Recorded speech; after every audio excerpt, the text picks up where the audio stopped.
Setelah itu kembali ke Tuhan, home lagi. Home pimpah alai home. Gambreng itu penelitian terakhir yang saya belum. paling sulit. Gambreng itu paling sulit. Saya temukan di mana? Sampai sekarang itu 2.600 permainan rakyat olahraga tradisional yang ada di Indonesia. Dan 2000. itu tidak ada satupun negara di seluruh dunia ini yang memiliki data permainan sebanyak itu. Belajar tentang Pancasila tapi sesuai dengan usianya ya. Anak-anak belajar Pancasila lewat permainan lah gitu. Lewat permainan, karena dunia mereka dunia bermain. Kenapa leluhur kita menempatkan sesuatu yang luar biasa di dalam sebuah yang kesannya remeh-temeh permainan tradisional?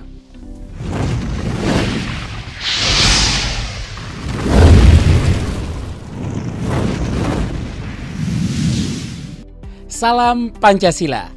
Halo, waktunya kamu simak podcast persembahan dari Badan Pembinaan Ideologi Pancasila Republik Indonesia.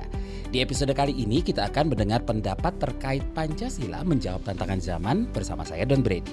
Banyak anak muda belakangan ini merasa kalau Pancasila itu terlalu serius dan jauh dari kehidupan kita sehari-hari. Padahal nilai-nilai luhur yang terkandung di dalamnya sangat relevan dengan tantangan zaman sekarang. Sebagai anak muda Indonesia, kita punya tanggung jawab untuk menjaga dan melestarikan nilai-nilai Pancasila. Seperti kita menjaga tradisi dan kekayaan budaya kita. Sesimpel kita masih merawat dan melestarikan permainan tradisional. Atau jangan-jangan banyak di antara kita yang sudah mulai melupakan permainan tradisional dan lebih fokus ke game online dan permainan modern lainnya. Kali ini saya nggak sendiri, saya akan mendiskusikan tentang Pancasila menjawab tantangan zaman bersama narasumber yang luar biasa. Beliau adalah Ketua Umum Komite Permainan Rakyat dan Olahraga Tradisional Dr. Muhammad Zaini Alif, SSN MDS, atau yang sering dipanggil Kang Zaini. Halo Kang Zaini, apa kabar? Halo, kabar baik. Sehat ya Kang? Alhamdulillah sehat. Oke, kali ini kita ngobrol soal Pancasila menjawab tantangan zaman dengan permainan. Iya. Oke, Kang Zaini ini kan tadi aku kenalin sebagai Ketua Komite Permainan Rakyat dan Olahraga Tradisional. Ya. Oke, mungkin boleh dijelasin dulu nih Kang soal Komite Permainan Rakyat ini. Iya, selamat siang semua.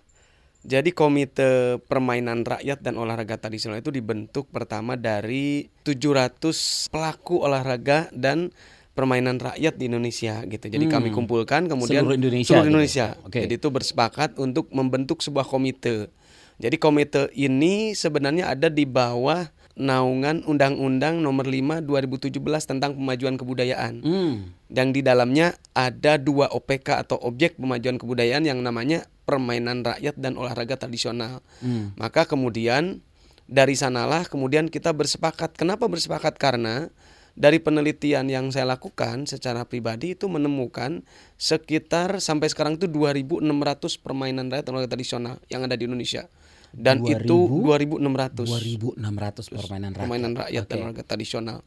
Nah, itu adalah data yang luar biasa. Jadi tidak ada satupun benar. negara di seluruh dunia ini yang beberapa kali konferensi yang memiliki data permainan sebanyak itu. Paling banyak dong ini. Paling banyak Wow. di dunia jumlah data permainannya. Maka kemudian dari sekarang 34 kemudian 38 provinsi ini akhirnya bersepakatlah masing-masing provinsi itu mendirikan komite permainan tradisional di wilayah di daerah di kabupaten antar kabupaten mungkin udah sekitar 60, sekarang provinsi sudah sekitar 28 jumlah provinsi yang memiliki komite permainan tradisional gitu. Oke, permainan rakyat nih Kang. Mungkin biar lebih teman-teman di rumah biar lebih bisa membayangkan permainan rakyat. Apakah ini permainan yang sering dimainkan pada saat kecil zaman dulu? Gitu. Gitu ya Kang? Iya betul. Jadi begini, memang persepsi orang masyarakat terhadap permainan rakyat itu seolah-olah permainan yang dulu yang kenangan dan sebagainya gitu. Iya tadi aku juga nangkapnya gitu kan. Nangkapnya hampir semua orang gitu dulu kan. Main congklak, main congklak lagi mainnya waktu kecil. Engklek dan sebagainya gitu. Dan lain-lain, ya. Nah, itu kan persepsi orang terkait dengan permainan rakyat. Betul. Artinya. Nah, kita dengan amanat undang-undang tersebut kemudian mengurai semua makna dan nilai yang ada di dalamnya. Nah, tentu saja permainan itu dibuat, permainan itu dilakukan oleh anak, ada sebuah pola transmisi nilai yang disampaikan oleh leluhur kita pada waktu itu untuk anak-anak. Nah, semua nilai dan pemikiran pada waktu itu relate dengan kebutuhan anak-anak sekarang. Maka kemudian kita mengambil permainan tradisional itu berbasis nilai. Nilai-nilai apa yang dikandung di dalamnya dan kemudian kita transmisikan ke anak-anak sekarang. Bagaimana mereka bergaul dengan teman-temannya, bagaimana mereka berinteraksi dengan lingkungan, alam dan semuanya. Nah, itu relate di dalam permainan tradisional. Nah, maka kemudian nilai-nilai itu kita sampaikan ke mereka.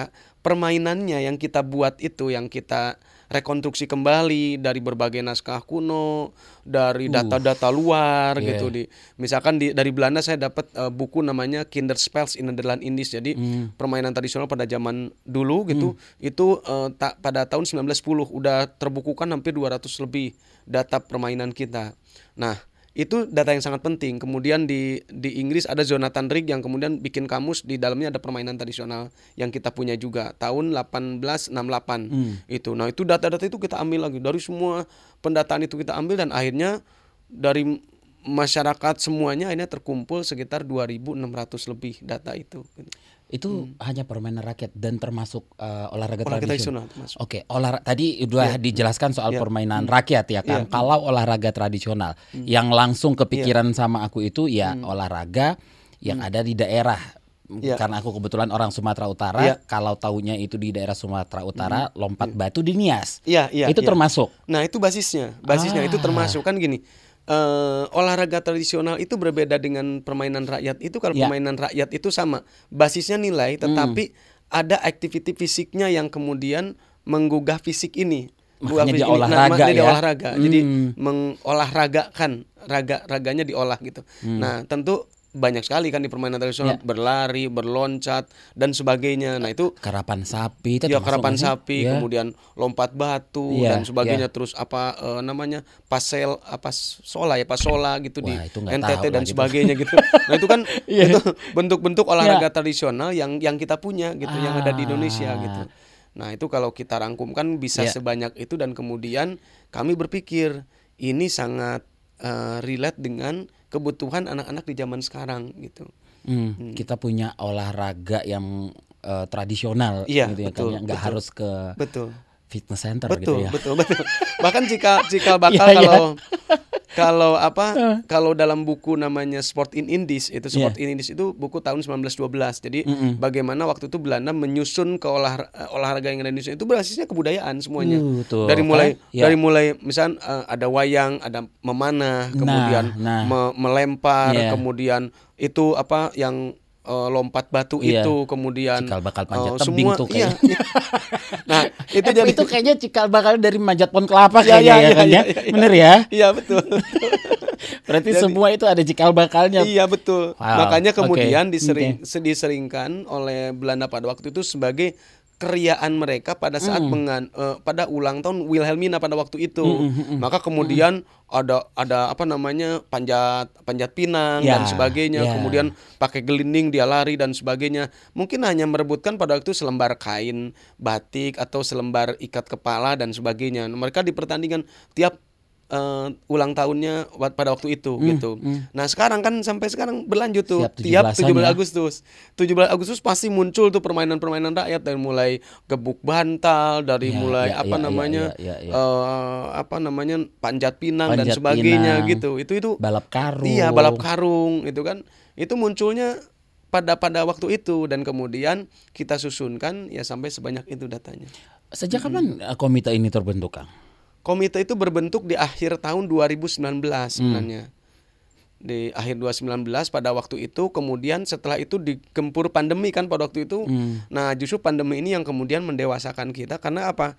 Karena ternyata permainan tradisional gitu tidak harus kita menunggu event nasional, event apa dan sebagainya, itu bisa bergerak dan berlangsung bersama gitu. Maka aktiviti pada saat pandemi itu agak naik berkaitan dengan olahraga, misalkan permainan yang ada di dalam rumah. Bagaimana mereka anak-anak kan bosen tuh pada waktu itu kan, ini diliburkan apa dan sebagainya. Akhirnya kemudian berlarilah ke aktiviti di dalam ruangan. Nah, di dalam ruangan itu muncul permainan tradisional dalam ruangan ada banyak gitu. Karena bayangan kita kan ketika berpikir tentang mainan rakyat atau mainan tradisional itu permainan itu pasti lari-larian di halaman dan sebagainya gitu, masuk ke sungai, loncat ke ama dan sebagainya. Tapi ada yang di dalam rumah gitu, dalam rumah yang misalkan di dalam ruang sebesar ini ada permainannya loh gitu. Kemudian mau ke luar ruang tengah ada permainannya juga, ke depan rumah di Serambi ada permainannya juga. Nah itu mungkin kebangkitan kita pada akhir 2019. Kemudian 2021 kita sudah merancang permainan-permainan yang kemudian bisa diimplementasikan kekinian, termasuk Pancamain ini. Pancamain. Oke, sebelum aku nanya soal Pancamain itu, tapi tadi menarik pernyataan soal Kang Zaini ini soal permainan rakyat ini yang bisa dimainkan di dalam rumah ternyata gitu. Dan memang ya permainan rakyat ini membutuhkan interaksi yang luar biasa dan harus dimainkan lebih dari satu orang gitu ya kan. Berarti kita butuh interaksi dengan banyak orang. Oke lah, permainan online sekarang memang dimainkan dengan banyak orang, tapi kita nggak kenal tuh sama siapa kita main. Gimana nih pendapatnya kan? Ya memang siapa aja bisa nih ketemu dari belahan dunia mana aja, tapi kita nggak kenal. Betul. Nah itu mungkin banyak yang mengkontraskan atau mempersuskan antara permainan tradisional dengan permainan modern.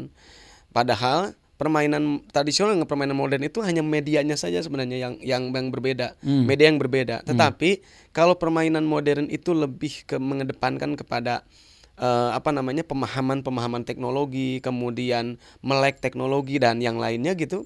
Tapi permainan tradisional itu membawa pemahaman tentang konten yang dia harus pahami. Contohnya misalkan karakter gitu kan, kemudian kemudian nilai dan sebagainya. Artinya nggak itu jelek, nggak ini bagus, nggak sebenarnya nggak jelek ini bagus. Permainan tradisional plus minusnya lah. Permainan modern selama itu dimainkan bisa menyesuaikan dengan waktu dan sebagainya, konten-konten nilainya positif, itu sangat baik karena anak-anak kita akan bergerak ke sesuatu yang melek teknologi dan sebagainya. Kemudian permainan tradisional juga kalau berlebihan juga jelek juga gitu. Sampai maghrib malam masih main juga pasti dicariin orang tuanya, jelek juga kan itu. Sampai melupakan semuanya juga jelek juga. Online juga lupa waktu sama aja sebenarnya. Hanya medianya saja yang kemudian berbeda. Jadi kalau di permainan tradisional itu kan ada interaksi misalkan dengan temannya gitu, dengan saudaranya, kemudian bisa istilahnya bersentuhan, kemudian bisa berinteraksi, berkomunikasi gitu. Kemudian dia juga bertemu dengan lingkungannya. Dia ada permainan yang basisnya air, ada permainan yang basisnya api, ada angin, ada daun, ada akar dan sebagainya gitu. Jadi pertama di permainan tradisional itu dia mengenal dirinya. Mungkin gini, permainan tradisional pertama dia melempar, dia mengenal tangannya. Loncat dia mengenal kakinya, tutup matanya menebak teman-temannya kan dia mengenal raba rasa kan. Raba rasa ini kasar, ini halus, ini tangan siapa, ini kaki siapa dan sebagainya. Ditutup terus gantian kalau permainan permainan sarung tuh dia berganti sarung masing-masing, kemudian dia tahu bau temennya gitu, itu melatih hidung dan sebagainya. Itu kan interaksi antara dia dengan tubuhnya, baru kemudian mengenal tubuhnya, baru kemudian mengenal lingkungannya. Oh, ada batu ditumpukin, dilempar jadi permainan papancakan. Misalkan ada air pakai batu pipih jadi pat gulipat, mereka akan mengenal tradisi budayanya dengan lagu permainannya. Kemudian ada api, dia permainan damar sewu dan sebagainya. Ada daun, dia bikin ini jadi permainan seletokan, tok-tokan. Ini kan masih ingat kan? Yang gitu kan? Masih ada daun. Itu kan bunyi-bunyian, jadi bunyi-bunyian. Interaksi kita dengan alam ini dekat gitu. Angin dia tahu, dia mau main layangan ke arah mana ya?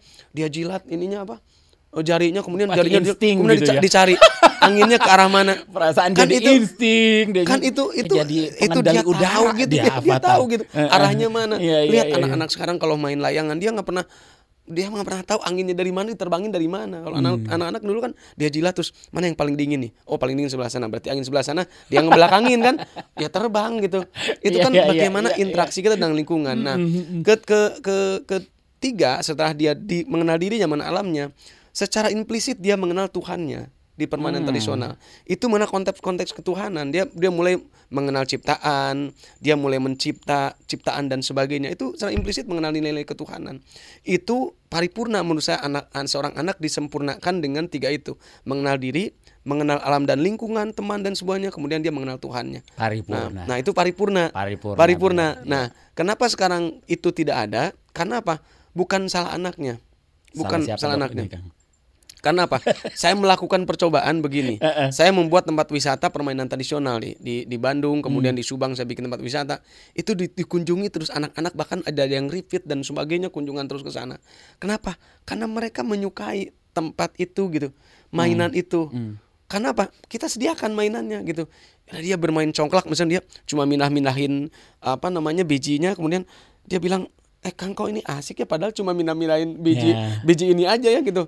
Karena dia lepas dari gadgetnya, kemudian apa? Artinya salah kita tidak pernah menyediakan. Karena gini, Kang, seorang anak yang bermain itu tentu melihat lingkungan dan tempatnya ada. Dia keluar rumah, dia melihat daun, pasti bermain dengan daun. Dia keluar rumah, dia lihat solokan, pasti bermain dengan solokan. Yes. Ya kan? Dia keluar rumah terus ada air, pasti bermain air. Lihat batu, pasti bermain batu. Lah, anak-anak sekarang keluar rumah lihat apa? Keluar kamarnya dia lihat apa? Ya lihatnya gadget, lihat ini, dia pasti main itu. Jadi artinya kita tidak menyediakan fasilitas mereka untuk bermain di luar dari apa yang dia lihat sekarang ini gitu. Benar.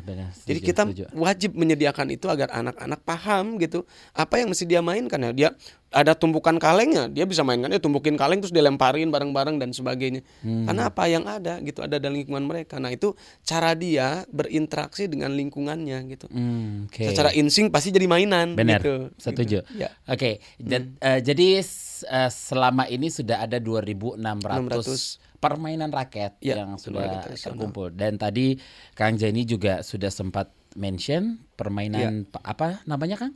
Engklek, congklak, yang terus yang ini ada permainan balap jajar itu. Pancamain. Ini pancamain disatuin. Pancamain itu istilahnya untuk 5 mainan ini disebut pancamain. Oke, gitu. Coba kita jelasin satu persatu nih, Kang. Ya. Jadi ini pancamain ada 5 gitu. 5, ya. Oke, boleh dijelasin dulu, Kang. Nah, ini pancamain itu kita pilih dari 2.600 itu kita pilih 5 mainan yang 5 permainan digabungin jadi satu. Ya enggak. Jadi bukan. Di 5 dipilih satu-satu. Jadi ini 1 sampai 5 lah dipilih gitu. Dari 2.600 data permainan itu.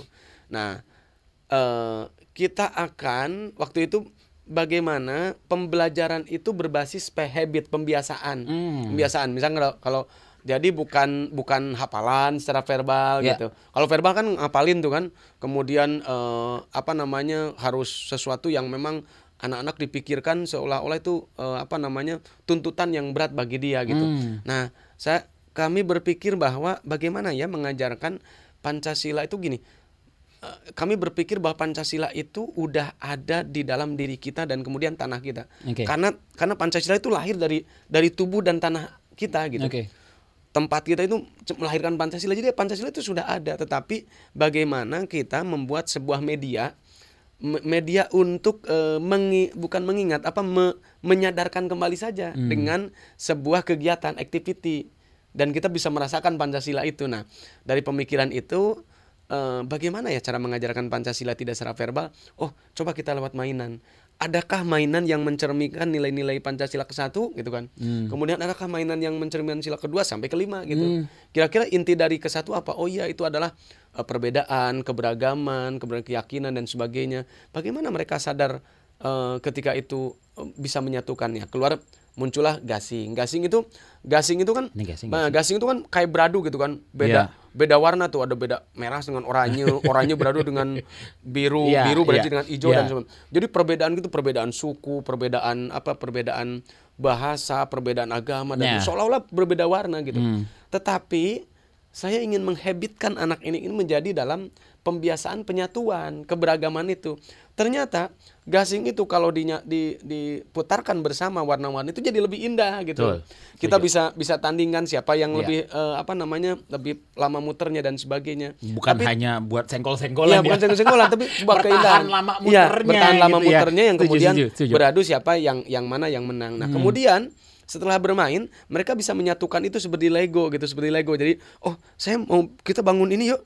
bangun burung, bikin burung, birunya di sini, kuningnya di sini dan sebagainya. Ini ya, Kang, ya? Nah itu kan penyatuan antara mereka sendiri. Jadi mereka merasakan bahwa keberagaman itu tidak membedakan, tapi justru menyatukan sesuatu yang indah. Ini bentuk apa, Kang? Nah, apa itu ya? Mungkin burung dimakan ular mungkin. Oke. Lanjut Kang. Oke. Ini masa kecil kurang bahagia nih Kang sebenarnya. Oke. Ini ceritanya soal gangsing yang tadi ya. Betul. Nah, ini akhirnya ini sepertinya dari kesepakatan teman-teman, ya udah kita bikin ini sebagai Pancasila kesatu nih, keberagaman, keberbedaan gitu. Saling toleransi dengan yang lainnya. Kira-kira anak-anak bisa paham nggak dengan itu ya? Kita lakukanlah beberapa percobaan gitu, percobaan itu. Nah, kemudian kita pilih lagi, sekarang kita butuh nih yang anak-anak tahu nggak tentang musyawarah. Masa anak-anak disuruh kamu musyawarah ya, menentukan itu. Ya anak-anak mau nggak musyawarah, Hom Pimpa aja udah musyawarah. Hom Pimpa alayum gambreng, udah sepakat ya, saya menang siapa, udah beres gitu. Iya. Tapi bagaimana tahu bahwa itu musyawarah, kan kita harus bikin jalannya. Ini yang mana Kang? Nah, ini saya bikin papancakan yang ini. Oh, ini dia. Ya, oke. Nggak apa-apa, diambil lepas itu jadi ada satu tersusun. Ini ada sebelah sini Pancasila, sebelah sini Indonesia, kan di sini Indonesia nih. Oke, Indonesia. Begini ya. Ya, di sebelah sana Pancasila, di sininya Indonesia. Nah, saya misalkan dengan Akang ini, nah kemudian akan bermain ini. Oke. Kalau di sebelah kanan memegang Indonesia, tentu harus menyusun huruf Indonesia. Kalau di sini harus menyusun Pancasila. Nah, artinya musyawarah ketika begini kan pasti gini. Dia menentukan dulu. Oke. Dibutuh huruf apa paling bawah berarti? A. Nah saya butuh A juga. A dengan A. Sepakat nih A dengan A ya. Oke. Nah, setelah kalau Indonesia I. Oke. Jadi tes saya tiba-tiba L. Saya L. Kan dicari nih. Ini. I dan L tuh sepakat. Nah, kemudian kita bangun. Ya kan kebalik dong. Nah, Pancasila. Gitu. Nah ini ya. Saya iya. Nah, gitu. Iya. Ini musyawarah kan? Musyawarah untuk mufakat kemudian menyatukan satu dan satu permainan. Oke. Nah, anak-anak mungkin tahu musyawarah mufakatnya udah gede, tapi dia pernah melakukan ini dan menjadi habit pembiasaan. Voting gitu. mungkin ya. Voting ya kayak gitu musyawarah gitu. Oke Iya. lah, oke sepakat ya gini ya. Nah itu teh udah jadi kebiasaan. Tidak kemudian egonya muncul, harus suku saya yang paling benar, agama saya paling benar dan sebagainya. Kita musyawarah saja gitu. Musyawarah untuk mufakat. Iya. Nah, konteks makna musyawarah mufakatnya pemahaman itu udah gede nantilah gitu. Tapi kecilnya dia habit melakukan ini. Karena udah biasa kan Kang, udah musyawarah, saya udah biasa dari kecil udah biasa bermusyawarah ya udah gitu. Hanya namanya konteks musyawarah tahunya sekarang. Nah, ini permainan untuk musyawarah misalkan, dan permainan-permainan lainnya. Contohnya misalkan ini itu dari tadi gue mikirin Indonesia apa lagi ya hurufnya. Oke, kita next ke permainan selanjutnya. Udah siap nih, sebelah sini udah sepakat, ini jadi Ela. Kan salah ya? Salah, masa Pancasila kan nggak bisa. I berarti saya harus harus ini dia. Itu nggak ngomong. Nah, itu kan kita nggak sepakat, nggak sepakat kita. Iya, kalau sepakat ini jadi Ila, betul. Itu. Oke. Lanjut kan. Ini buat pikiran bertambah nih. Oke. Nah, ini permainan saya temukan waktu di Belanda. Di Belanda itu ada permainan namanya Tekumar Spel. Nggak pernah dengar kan? Nggak pernah dengar kan? Nggak pernah dengar. Ada satu permainan di Belanda itu namanya Tekumar Spel. Terus saya bilang, lah ini Tekumar kan pahlawan saya. Iya benar. Pahlawan saya, kenapa di sini ada permainan Tekumar Spel? Saya tanyakan bahwa ini permainan yang dibuat pada waktu itu pada tahun 1860 ya, 1860 dibuat menuju 880 itu dibuat untuk, jadi ini pinter, waktu itu pinter lah gitu Belanda, gimana caranya ya? Pintar ngelesnya ya. Mengalahkan orang Indonesia waktu itu, orang Aceh. Orang Aceh kan persatuannya kuat. Ini gimana ya cara mengalahkan mereka gitu. Mereka nongkrong di ini dan sebagainya. Kan itu nggak kalah-kalah karena kesetiaan dia pada pemimpin. Cut Nyadin nggak kalah, ini nggak kalah dan sebagainya. Gimana caranya gitu. Nah, kemudian akhirnya oleh Snukronye pada waktu itu dibuat. Dia ada apa? Ada permainan. Dia ternyata ke kedai itu dia bermain. Dulu disebut catur Aceh, cat apa dan sebagainya gitu. Nah, kemudian sama dia dibuatlah permainan yang sama, namanya Tekumar Spel. Jadi dia bikin nih di bawahnya itu peta nih, ini peta Belanda pada zaman dulu. di Aceh, peta Aceh yang buatan Belanda. Dibikin permainan ini. Dibikinlah kayak permainan ini, kayak permainan apa Fok and Geese. Jadi serigala dan angsa. Jadi seolah-olah Teku Umar itu serigalanya gitu satu gitu kan. Kemudian ini si company-nya itu angsanya di sini. Angsanya di sini. Okay. Nah, angsa di sini. Nah, gini kan? Nah, ini. Yeah. Nah, dia pertama Teku Umar itu ditangkap dulu di Kutaraja, kemudian dia melepaskan diri. Kalau Teku Umar dia bisa makan ke sini, makan ke sini, makan ke sini, ambil di sini, di sini makan ke sini, ini makan ke sini, makan ke sini. Nah, tinggal berapa nih dia? Tinggal berapa segini? Oke. Company itu tidak dibuat bisa jalan, jadi dia bisa hanya mendesak saja sampai ke gunung. Jadi dia gini. Batasin di sini geraknya, batasin geraknya. Dia ambil ke gunung, sampai ke gunung. Nah kalau udah gini nggak bisa kemana-mana lagi, kalah dia, nggak bisa bergerak kemana-mana lagi. Wolfnya itu tadi. Iya, si Teku Umarnya. Teku Umar, Nah, ini disebarkan ke seluruh Aceh pada waktu itu permainan ini. Tujuannya untuk mempengaruhi dan menanamkan bahwa Teku Umar itu seorang penjahat. Ya. Nah, ternyata setelah 2 tahun setelah permainan ini tertangkap Teku Umar. Jangan-jangan ini strategi mereka. Strategi mereka untuk itu. Nah, perangkap. Sekarang bagi saya seorang penerus dan kemudian bangga akan kepahlawanan Teku Umar. Saya bilang kan waktu itu, pada tahun 1987 saya ingat Teku Umar itu diangkat menjadi seorang pahlawan. Jadi kalau di sini Anda menyebut bahwa Teku Umar sebagai penjahat, di saya seorang pahlawan. Maka permainan ini saya bawa ke Indonesia.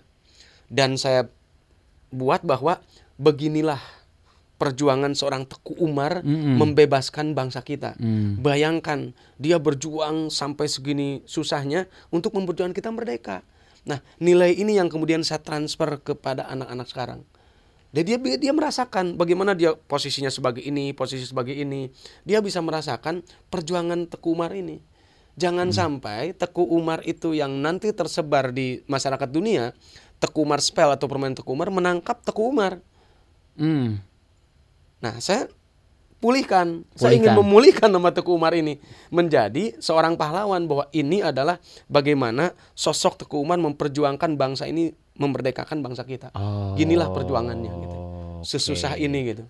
Tapi permainan yang sekarang Kang Zaini apa sih istilahnya? Bangun lagi berarti tetap ya sini membawa si Teku Umar ini ke gunung, ke arah gunung ini. Iya, tapi saya buat disebutnya catur Teku Umar. Catur Teku Umar itu mendeskripsikan perjuangan seorang Teku Umar membebaskan kita. Jadi, nah harapannya dia lebih mencintai bangsa ini. Itu sila ketiga itu. Yang tadi keempat, kemudian ke-1 ya, dia mencintai bangsa ini gitu. Harapannya. Jadi keren, Kang. Jadi ini beberapa permainan yang kita bawa lagi. Sekarang saya lagi ingin membawa satu lagi mainan dari Perancis.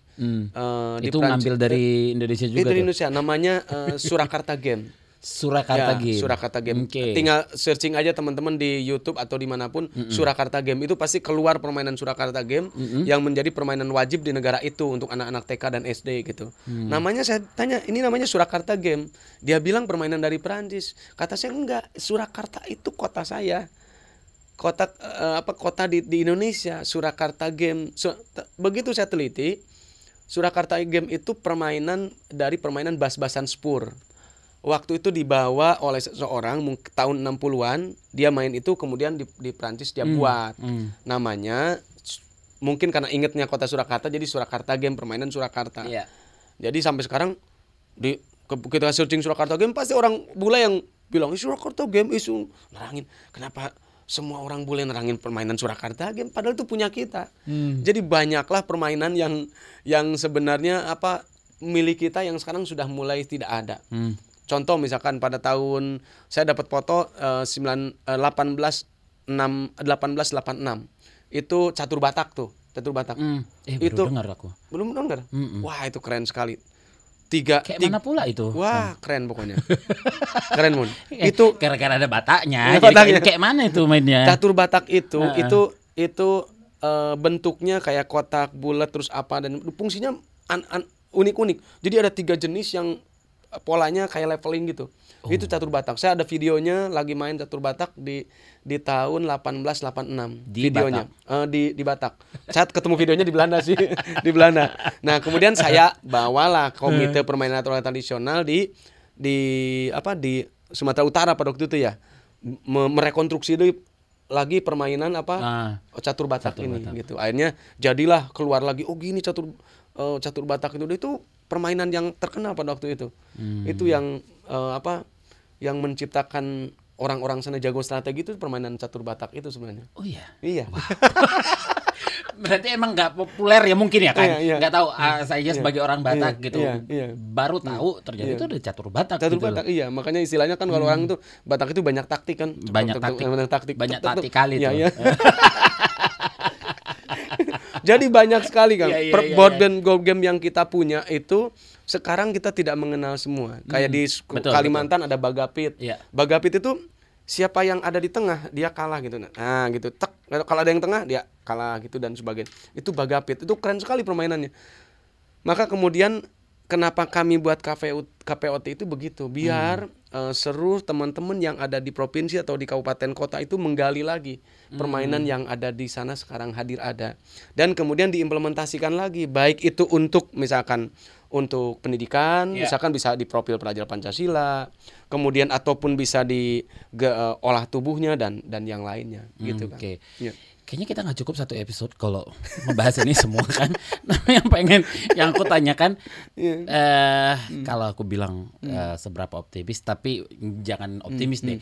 Tapi gimana Kang Zaini ngelihat ini bisa jangan menganulir ya, mungkin menggantikan deh, atau paling enggak berdampingan dengan games yang ada sekarang. Nah ini makanya ada nggak berdampingan aja deh, gitu loh. Nggak itu usah juga menggantikan. Itu gitu juga ya. bersyukur saya udah bersyukur. Jadi gini, jadi harapan kami sebenarnya itu bagaimana kemudahan kita dalam menyampaikan pengetahuan ini ke anak-anak. Jadi pengetahuan apapun kalau melalui permainan itu lebih mudah, karena mereka merasa bahwa mereka tidak diajari tapi mereka diajak untuk bermain, padahal dalam bermain itu konten-konten sekarang dimasukkan gitu. Jadi kan kesadaran itu ya milik anak-anak. Jadi apa kemudian optimisme saya terkait itu, karena apa? Pendidikan kita sekarang ini mulai mengarah ke arah sana. Jadi bayangkan ketika orang belajar tentang Pancasila tapi sesuai dengan usianya ya, anak-anak belajar Pancasila lewat permainan lah gitu, lewat permainan, karena dunia mereka dunia bermain. Itu betul. Itu yang saya bayangkan sekarang gitu. Nah kemudian alat peraga yang kita punya kadang-kadang juga tidak sesuai dengan alam berpikir masyarakatnya misalkan gitu. Jadi kadang-kadang ini raba rasa kasar halus dan ini, anak-anak ketika keluar itu ketemunya daun yang halus, daun yang kasar, pohon yang kasar, pohon yang halus dan sebagainya.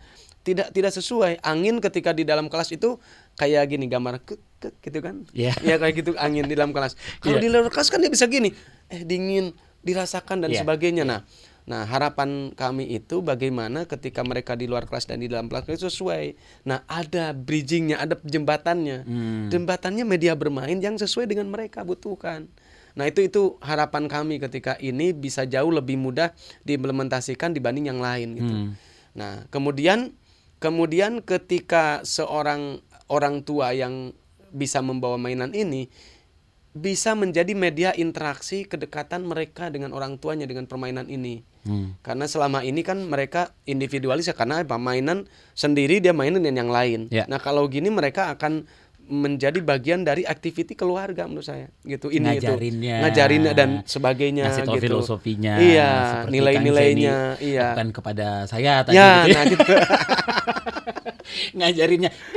Tadi saya sampai begini loh tentang sejarahnya ini. Saya nggak lihat begini. Berarti Kang Zaini itu terlalu fokus untuk menjaga dan terlalu mencintai permainan Pancamain ini. Tadi sebenarnya ini ada satu pertanyaan yang sebenarnya sudah Kang Zaini jawab soal gimana caranya Pancamain ini menjadi media belajar atau instrumen strategis untuk menanamkan dan mendorong aktualisasi nilai-nilai kebajikan yang terkandung dalam ideologi Pancasila. Anak-anak itu belajar Pancasila melalui permainan. Iya. belajar Pancasila sesuai umurnya. Iya, betul. Karena Gitu karena kan? begini, iya, betul begitu. Jadi karena apa sih permainan tradisional yang dimiliki sekarang oleh anak-anak gitu kan. Kemudian orang tua seolah-olah mengenalkan dalam tanda kutip seolah-olah membalikan lagi masanya gitu ke belakang. Jadi seolah-olah ya udah ya jangankan permainan gitu. Apa ya, joke aja kadang-kadang udah berbeda dengan anak-anak sekarang. Disebutnya oh itu joke bapak-bapak dan sebagainya. Mereka nggak akan menggunakan itu. Joke anak-anak sekarang udah beda lagi. Lah kita mau menghadirkan permainan seperti kita bermain dulu. Menurut saya tidak sulit untuk relate-nya gitu. Nah, tetapi kita ingin menghadirkan ini sesuai zamannya mereka gitu.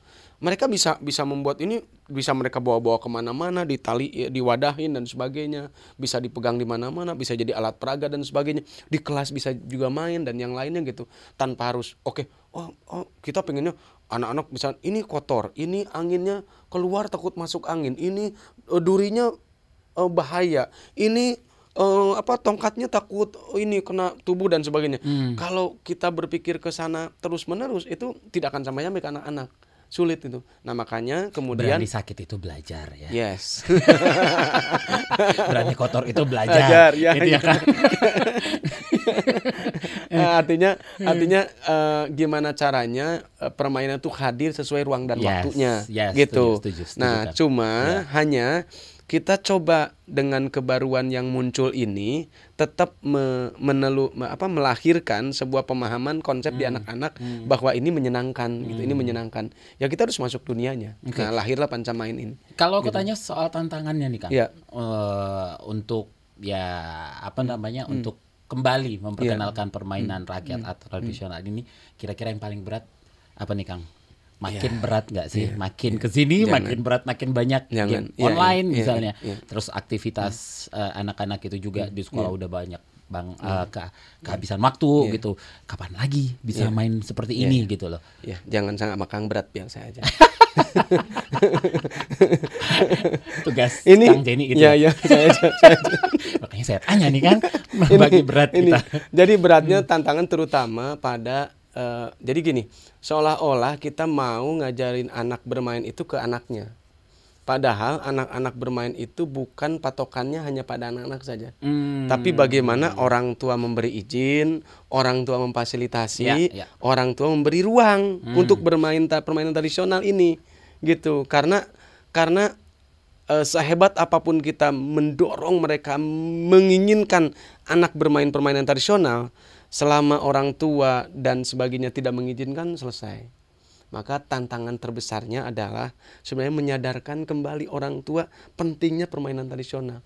Kalau orang tua paham pentingnya permainan tradisional bagi anaknya, terutama bagi perkembangannya, agar dia paham tentang bagaimana dia mengenal diri, mengenal alam, kemudian mengenal Tuhannya secara implisit melalui permainan tradisional, itu akan terbuka lebar gitu.